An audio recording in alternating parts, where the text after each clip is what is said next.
Hello hello भाई लोग, स्वागत है आपका आज के नए टॉपिक में। आज हम लोग पढ़ने जा रहे हैं फिर से हिंदू लॉ का एक और नया टॉपिक, जो कि है हिंदू दत्तक ग्रहण एवं भरण पोषण अधिनियम 1956। तो हिंदू जो दत्तक ग्रहण है यानी जो अडॉप्टेशन है और जो मेंटेनेंस एक्ट है 1956 के अनुसार क्या हुआ, अनुसार आश्रित कौन कौन है और इसकी विवेचना करनी है। बहुत ज्यादा इंपॉर्टेंट टॉपिक है क्योंकि अधिनियम डायरेक्ट पूछे जाते हैं। 4 अधिनियम थे जो मैंने भी आपको पढ़ाई भी थे स्रोतों के अंदर, आधुनिक स्रोतों के अंदर हिंदू विधि के, और ये बहुत ज्यादा इंपॉर्टेंट भी है। ठीक है, इनमें तो कोई भी एक्ट आपको सीधे सीधे पूछ सकते हैं और ऐसे ऐसे 2 भी एक्ट आ सकते हैं आपके पेपर में, आपको ये पढ़ के जाना ही जाना है। ठीक है, ऐसे ही हम लोग इस क्वेश्चन को पढ़ते हैं और शुरू करते हैं आज का टॉपिक।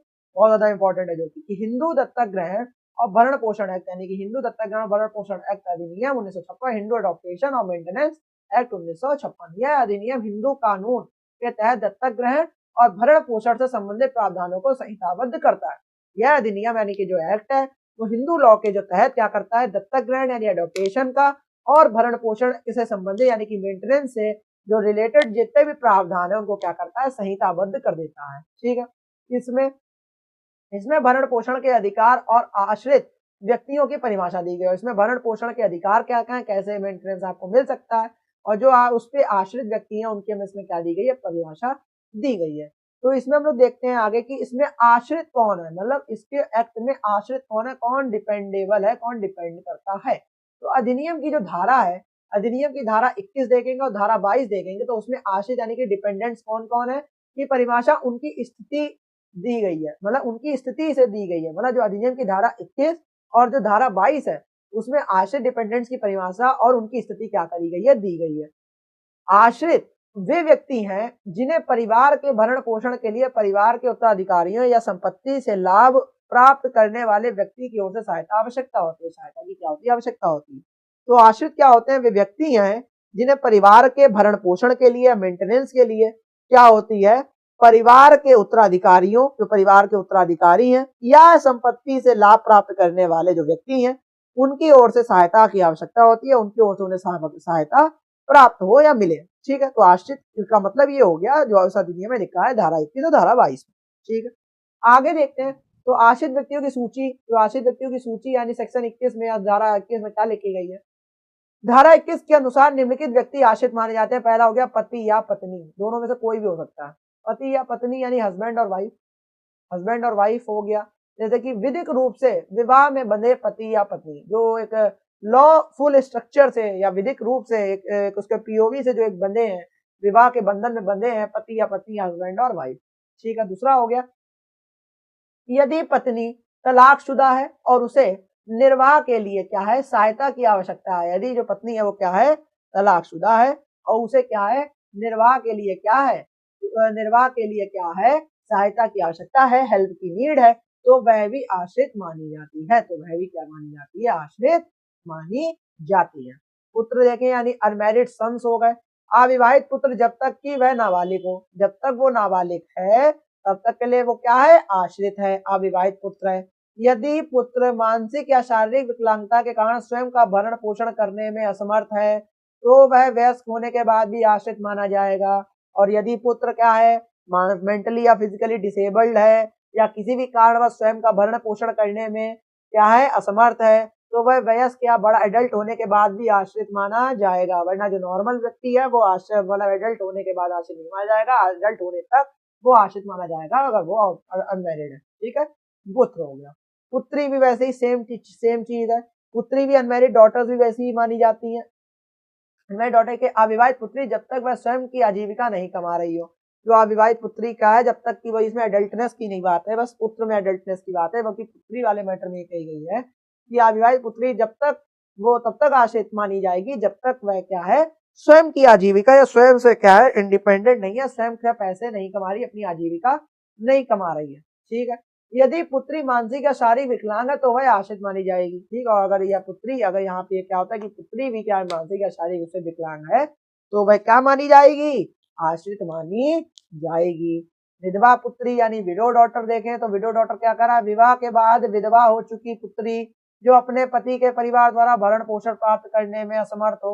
अगर विवाह के बाद विधवा हो चुकी पुत्री है, मतलब किसी ने की शादी हुई है और विवाह के बाद किसी के पति है वो डेथ हो गई, अब वो तो विधवा हो गई, जो अपने पति के परिवार के द्वारा भरण पोषण तो उसे मिल नहीं रहा, तो वो भी आश्रित मानी जाएगी। ठीक है, आगे चलते हैं माता पिता यानी पेरेंट्स। पेरेंट्स कैसे?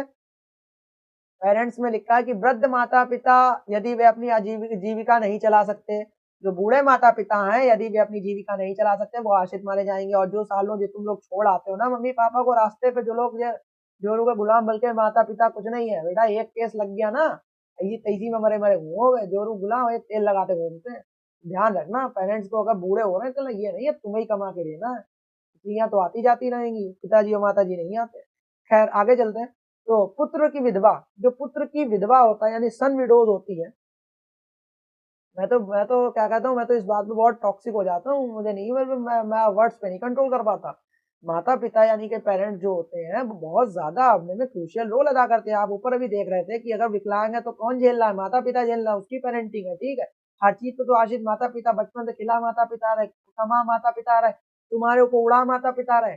कुछ रेयर केसेस होते हैं जहाँ पे मम्मी पापा मानते हैं भाई बहुत बुरे बुरे तरीके से बच्चे को रखते हैं या बहुत गंदी उनकी पेरेंटिंग करते हैं, बच्चे बहुत ज्यादा रूप, लेकिन कुछ केसेस में यार, कुछ केसेस में, हर केस में माता पिता गलत नहीं होते हैं। आप अभी अगर आप अभी बचपन में हो, अभी आप अगर 12th में हो, अगर आप अभी 11th में हो, आप अगर अभी ग्रेजुएशन में हो, आप अभी पढ़ रहे हो, अभी कॉलेज लाइफ में, तो आपको लग रहा होगा यह मेरा भाई है, मेरा भाईचारा, ये वो फलाना ढिमकाना, तेल लगा जाता है जब पापा कहते हैं कि दोस्ती यारी कोई काम नहीं आती। ये फन एंड फैक्ट मैं आपको बता रहा हूँ, रियलिटी बता रहा हूँ। अगर जो दोस्त आपको आज कार में घुमा रहा है, जरूरी नहीं है कि आपकी शादी होने के बाद भी वो आपको अपनी कार में घुमाएगा। जी जी, वो बहुत भाई क्रूशियल होते हैं भाई, वो करणवीर की जोड़ी वाला वो नहीं है मैं कह रहा हूँ। लेकिन मैं आपको बता रहा हूँ अगर आपकी जेब में पैसा है तो आपकी दोस्ती वैसे सस्टेनेबल डेवलपमेंट में यहाँ चलती रहेगी। जो मैंने इकोनॉमिक्स में पढ़ा है, सस्टेनेबल सतत रूप से चलती रहेगी, सतत विकास चलता रहेगा आपका। और अगर आपका डेवलपमेंट ही नहीं हुआ, आप वैसे ही वो ठेकेबाजी वाले लड़के रह गए या किसी भी प्रकार से आप किसी चीज में पीछे रह गए, तो आपको कोई नहीं देखने आ रहा। माता पिता ही करते हैं, बूढ़े हो जाएंगे तब भी मैंने देखा मम्मी पापा अपने बच्चों को खिला रहे हैं। आजकल की औलादे देख लो, पापा क्या कर रहा है, तैयारी कर रहे हैं बाबा। किसकी तैयारी कर रहे हैं? लल्ला लल्ला तैयारी करते करते उन्हें 25 उम्र हो गई उनकी, पापा बूढ़े हो रहे हैं यार, किसी की 30 उम्र हो गई, कहाँ है? दिल्ली में तैयारी कर रहे हैं। अरे यार दिमाग लगाओ, अगर तैयारी से एक अटेम्प्ट होता है हत्या 25 एज के बाद, तो यार पापा को कमाने ही क्यों भेज रहे हो बाहर? शौक अपनी जगह होती है कि पापा घर में बैठे बोर हो रहे हैं, अपने गए घूम आए, ठीक है। इतना प्रेशर उनके दिमाग में फाइनेंशियली क्यों डालना कि हमारे लड़का औलाद पढ़ रही है बाहर, हम उसे पैसे भेजने? लालच हो जाती है यार। और उसके बाद भी जब आपकी शादी हो जाती है तो मैं तो मेरा भी यही, मेरी सोसाइटी में एक लोग हैं, अभी उसकी मेरे मतलब अपने लोग तो मतलब समझ लो ग्रेजुएशन ही कर रहा होगा, मेरी उम्र का है लड़का, उसकी अभी शादी हुई, मतलब मैरिज ही उसने करी। तो उसकी जो पेरेंटिंग है, उसके पापा बड़े मतलब बूढ़े बाड़े हैं, तो अगर वो कहता है, वो उसकी माँ कहती है कि अपनी बीवी को क्यों नहीं उठाते, सुबह चाय बना के पिलाए तुम्हें? तो कहता है वो मेरी मेरी वाइफ है, हम चाहे उसे 12 बजे तक सुलवाएं, चाहे उसे 1 बजे तक सुलवाएं, तुम्हें मतलब नहीं है। सोचो कितनी बड़ी ये टॉपिक है, कितनी कितनी गलत ये चीज है जो अपने बूढ़े मम्मी पापा से कह रहा है कि मैं तो, यार आप शादी करते हो, आप क्यों करते हो? एक एक सिंपल सी बात बताना। आप एक कोई देखो, एक होता है दिमाग एक बहुत गलत बोल देता है कि ये शादी ये कर रहा है, फिजिकल नीड्स हो गई या ना ना, मैं यहाँ पे कह रहा हूँ आप एक मेन शादी का एक रेपुटेटिव जो एक मैरिज होती है क्यों करते हैं? घर वालों को लेके चले, आपको संभाले, आपको समझे, क्या खत्म खेल है, ठीक है, आपके बच्चों को संभाले। अगर वो यार घर को ही लेके नहीं चल रही है, तुम उसे लेके चल लो, को काय की शादी, काय की मैच्योरनेस, काय की लव, काय का वो? आपके वृद्ध माता पिता वो बेचारे अपनी जीविका नहीं चला पा रहे हैं, वो तुम्हारी भी जीविका चलाए, साथ में तुम तो खुद कमा नहीं रहे, और साथ में आप तुम्हारी जो लेके बैठे हो तमोड़ा, वो उनकी भी जीविका चलाए, वो भी मैडम पर डे टिक्की मांग रही, समोसे मांग रही। दिमाग लगाओ, ये हिंदू सक्सेशन है। मैं ब्रूटल जाता नहीं हूँ, लेकिन मुझे जब कोई कोई चीज होती है मैं भरा बैठा हूँ, मैं बोल देता हूँ। लेक्चर्स है, अगर आप ये सुन रहे हो तो आप दिमाग में आप एक चीज, आप खुद एक पीओवी समझो कि यार अगर मम्मी पापा बूढ़े हो रहे हैं तो वो भी तो यार आश्रित है हम पे। जरूरी थोड़ी कि अगर शादी के बाद, अभी एलुमनी के लिए तो वो लड़की बहुत जल्दी आश्रित हो जाएगी, तुम कहीं वही लव मैरिज करके आओ, अभी किसी और से चली जा, लेगी तुम्हें डिवोर्स, और संग में वो तुमसे वो भी मांगेगी एलुमनी भी, ठीक है। तो पापा ही मम्मी दिखते हैं फिर, क्या है पापा बचा लो, हाँ मम्मी बचा लो। मुझे मुझे मम्मी पापा ही निकलता है जब मार पड़ती है, जोरू जोरू वो बच्चे नहीं निकलते हैं, ठीक है। तो हमेशा ध्यान रखना, अपने बूढ़े मम्मी पापा को कभी नहीं भूलना है। जो लड़के अपने मम्मी पापा को आज भी ऊपर रखते हैं, आज मेरी नजर में उनकी अलग ही रिस्पेक्ट है, मेरी रिस्पेक्ट ही अलग है। मजाक अपनी जगह, आप कुछ भी बोलो, आपके मम्मी पापा, आप अपने मजे करो, आप अपने मम्मी से मुंह लगे रहो, लेकिन सामने वाला नहीं मुंह लगना चाहिए। तीसरा व्यक्ति आप दोनों के बीच में नहीं आना चाहिए कभी बोलने के लिए, हमेशा ध्यान रखना। जब थर्ड पार्टी की एंट्री होती है तभी कॉन्ट्रैक्ट खराब होता है, दिमाग रखना। खैर आगे चलते हैं, माता पिता पेरेंट्स के बारे में हम लोगों ने पढ़ लिया। तो पुत्र की जो विधवा है यानी सन्स विडो है, अब पुत्र की कोई विधवा हो गई यानी मृत पुत्र है आपका, पुत्र की विधवा है जो स्वयं की आजीविका चलाने में असमर्थ है, तो आप भी तो पुत्र की विधवा को क्या करोगे, आप एलुमनी मतलब जो भी आप आजीविका चलाने में उसको आश्रित है, तो आप डिपेंडेंट है, तो आप उसको मेंटेनेंस दोगे, ठीक है। नाती नातिन हो गई या गार्ड चिल्ड्रन हो गई, जब मृत पुत्र की नाबालिग बच्चे हो गए, जो मृत पुत्र है उसके नाबालिग बच्चे हैं, ठीक है, तो वो भी नाती नातिन हो गए, तो उसके लिए भी भाई आश्रित है वो। और परिवार के अन्य सदस्य हो गए, अदर फैमिली मेंबर्स हो गए, ठीक है, कोई अन्य व्यक्ति जो दिवंगत और व्यक्ति द्वारा आजीविका पर आश्रित है, मतलब जो क्या है, कोई व्यक्ति को दिव्यांग है या किसी भी तरीके से आजीविका पर आश्रित है आपकी, तो भाई वो आश्रित है। आप आर्टिकल 21 में ये सब लिखा हुआ है हिंदू आपका अडॉप्टेशन एंड मेंटेनेंस एक्ट में, ठीक है। तो भरण पोषण का अधिकार क्या कह रहा है, कि राइट टू मेंटेनेंस क्या कह रहा है, कि राइट टू मेंटेनेंस क्या कह रहा है, कि धारा 22 क्या कह रही है कि मैं भरण पोषण का अधिकार दिया गया है, मतलब जो धारा 22 में भरण पोषण का अधिकार दिया गया है। इस अधिनियम के अनुसार जो है उत्तराधिकारी या संपत्ति से लाभ यानी संपत्ति से लाभ प्राप्त करने वाले जो व्यक्ति है कि वह जिम्मेदारी होती है कि वह आश्रित व्यक्तियों को भरण पोषण प्रदान करे। मतलब धारा 22 में लिखा है कि भरण पोषण का अधिकार दिया गया है इसमें, और इस अधिनियम के अनुसार उत्तराधिकारी या जो भी उस संपत्ति का लाभ प्राप्त कर रहे हैं या जो संपत्ति के मालिक बने बैठे हैं उनके व्यक्तियों की जिम्मेदारी होती है या उनकी ये क्या होती है, रिस्पॉन्सिबिलिटी होती है कि वह आश्रित जो व्यक्ति है जो डिपेंडेंट्स हैं उनको क्या करे, मेंटेनेंस प्रदान करे या भरण पोषण प्रदान करे, ठीक है। भरण पोषण में शामिल क्या क्या होता है, भरण पोषण में शामिल है भोजन हो गया, वस्त्र हो गया, आवास हो गया, खाना दे, उन्हें कपड़े दे पहनने को, उन्हें रहने के लिए जगह दे दे, स्वास्थ्य बीमार हो जाए तो स्वास्थ्य सेवा करा दे, उसकी दवा करा दे, सामाजिक और धार्मिक आवश्यकताएं उसकी वो पूरी कर दे, सोसाइटी और उसके जो उसके रिलीजियस जो फैक्टर्स है उनकी पूर्ति कर दे, बस इतने चाहिए होता है भरण पोषण में, क्या है ज्यादा। विवेचना एनालिसिस को देखें, विवेचना एनालिसिस के आश्रितों की सुरक्षा, ठीक है, उत्तराधिकारियों की जिम्मेदारी, आश्रितों की सुरक्षा हो गई और उत्तराधिकारियों की जिम्मेदारी होती है। यह अधिनियम आश्रितों को यह अधिकार देता है, यह अधिनियम क्या करता है, आश्रितों को यह अधिकार देता है कि वे अपने भरण पोषण के लिए क्या करें, परिवार के उत्तराधिकारी या संपत्ति के लाभ को क्या कर सकें, परिवार के उत्तराधिकारी और या संपत्ति लाभ प्राप्त करने वाले व्यक्ति पर दावा कर सकें, समझे। यह अधिनियम क्या करता है, आश्रितों को यह अधिकार दे देता है या डिपेंडेंट्स को अधिकार दे देता है, अगर जो भरण पोषण के लिए परिवार के जो उत्तराधिकारी हैं या जो संपत्ति से लाभ प्राप्त करने वाले व्यक्ति हैं उस पर क्या कर सके, वो दावा कर सके। इससे कमजोर वर्गों का क्या होता है, इससे जो कमजोर वर्ग हैं जैसे वृद्ध माता पिता हो गए, विधवा महिलाओं की सुरक्षा होती है, इससे कमजोर वर्ग हो गए, जो बूढ़े मम्मी पापा हैं, जो विधवा महिला है उनकी क्या होती है, सुरक्षा होती है। सही है, अब वो तो मम्मी पापा अपने बच्चे पे केस करते नहीं है, अगर कर दे सही हो जाओ तुम लोग। मैं सिर्फ यहाँ पे मम्मी पापा की बात कर रहा हूँ, बाकी ये लोग अपना समझो। ये भी नहीं, मैं ये भी नहीं कह रहा कि लड़की का सबका भरण पोषण करते हो, मेरा बाबू आई है आपकी और थोड़ी आपकी लव मैरिज हुई, मैंने बहुत लोगों की देखी है, लव मैरिज हुई उनकी कैंसिल हो गई, एलिमनी ले ली, वो पूरे भाई संपत्ति के अधिकारी आदि बनी बैठी है, कोई जरूरत नहीं है। पहले ही कोर्ट मैरिज करो, पहले ही साइन करा लो एक अपने बढ़िया का डॉक्यूमेंट हमें वकील से रेडी करवा के कि मेरे में पहले या तो अपने नाम पे कुछ लो ही मत, सब मम्मी पापा के नाम पे लो, सीधी बात है। तुम्हारे नाम पे कुछ ना लो, एक चवन्नी भी घर पे तुम्हारे नाम की नहीं होनी चाहिए मेरे साथ, मैं तो कोई भी चीज लेने आ रहा हूँ मम्मी के नाम पे लेता हूँ, सीधी बात है। मेरी फीलिंग भी, मेरा मेरे मेरे मेरे इक्विपमेंट, मेरे गैजेट्स भी, मेरी बाइक भी, मेरा सब कुछ सब मेरे मम्मी पापा के नाम पे, मेरा आधार भी मेरे पापा के नंबर चल रहा है, कुछ नहीं ले, कुछ नहीं करना मुझे, ठीक है। तो ये चीजें मैं आपको बता रहा कि हर चीज में नहीं होता, लेकिन मम्मी पापा को हमेशा आगे रखना चाहिए। उत्तराधिकारियों की जिम्मेदारी होती है कि उत्तराधिकारी की क्या जिम्मेदारी होती है कि संपत्ति प्राप्त करने वाले उत्तराधिकारियों पर यह कानूनी जिम्मेदारी होती है कि वे आश्रितों का भरण पोषण करें, ठीक है। संपत्ति प्राप्त करने वाले जो उत्तराधिकारी होते हैं उन पर यह कानूनी जिम्मेदारी होती है कि वे आश्रितों का क्या करें, भरण पोषण करें, डिपेंडेंट्स है उनको मेंटेनेंस दें, जाहिर सी बात है। यदि कोई उत्तराधिकारी अपनी जिम्मेदारी निभाने में असफल होता है, यदि कोई उत्तराधिकारी है संपत्ति का जो लाभ उठा रहा है वो अपनी जिम्मेदारी या रिस्पॉन्सिबिलिटीज निभाने में क्या होता है, असफल होता है, सक्सेसफुल होता है, तो आश्रित न्यायालय ने दावा कर सकता है, जो आश्रित है वो न्यायालय में जाकर उस पर दावा कर सकता है या केस दायर कर सकता है। आगे देखते हैं न्यायिक हस्तक्षेप, इसके बीच में क्या होता है, न्यायिक हस्तक्षेप में देखें तो कई बार क्या होता है, विवादों में न्यायालय ने स्पष्ट किया है कि भरण पोषण के अधिकार किसी भी संपत्ति की स्थिति या आय पर निर्भर नहीं करता।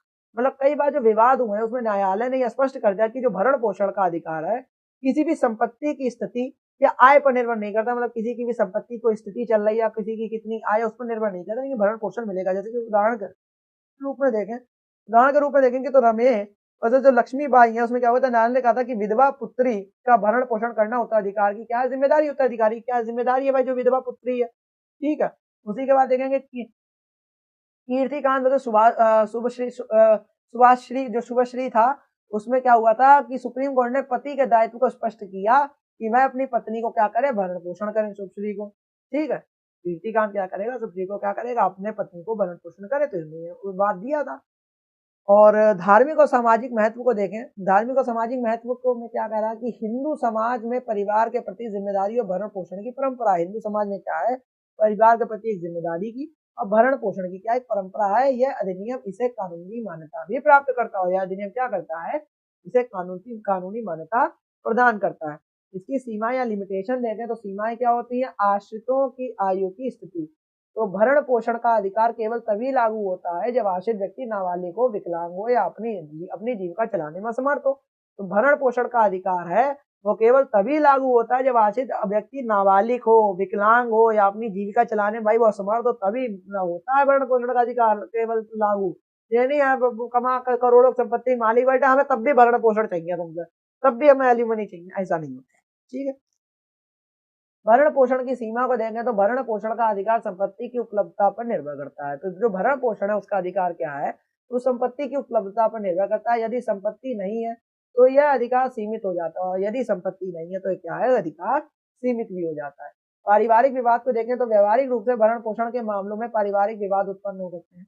व्यवहारिक रूप से देखें तो भरण पोषण के मामलों में क्या हो सकता है, पारिवारिक विवाद उत्पन्न हो सकते हैं।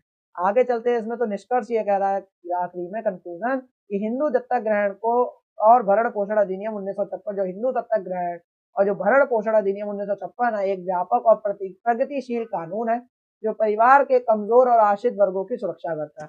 तो हिंदू दत्तक ग्रहण और भरण पोषण अधिनियम 1956 है वो एक व्यापक और एक प्रगतिशील कानून है जो व्यापार के जो कमजोर और जो आश्रित वर्गों की क्या करता है, सुरक्षा करता है। यह अधिनियम क्या करता है, यह अधिनियम पारिवारिक मूल्यों को कानूनी रूप से स्थापित करता है। ये क्या करता है अधिनियम, जो पारिवारिक मूल्य है, जो एक हम लोग के वैल्यूज है, उनको क्या करता है, कानूनी रूप से स्थापित करता है और सुनिश्चित करता है कि कोई भी आश्रित व्यक्ति उपेक्षित ना हो, किसी का कुछ हनन ना हो अधिकारों का। हालांकि इसे प्रभावी ढंग से लागू कराने के लिए जागरूकता और न्यायिक हस्तक्षेप की आवश्यकता होती है। और इसे अगर कानूनी मतलब इसे लागू कराने के लिए, तो प्रभावी ढंग से इफेक्टिव तरीके से काम करवाने के लिए सबसे पहले तो जागो लोगों को अपने नियमों का, अपने अपने अधिकारों का पता ही नहीं होता, जागो होने की आवश्यकता है। और न्यायिक हस्तक्षेप यानी कि जो एक होता नहीं हाथ, जो एक तरीके से न्यायिक हस्तक्षेप की बहुत ज्यादा आवश्यकता होती है। किसी भी मैटर में न्यायालय की बहुत ज्यादा आवश्यकता होती है।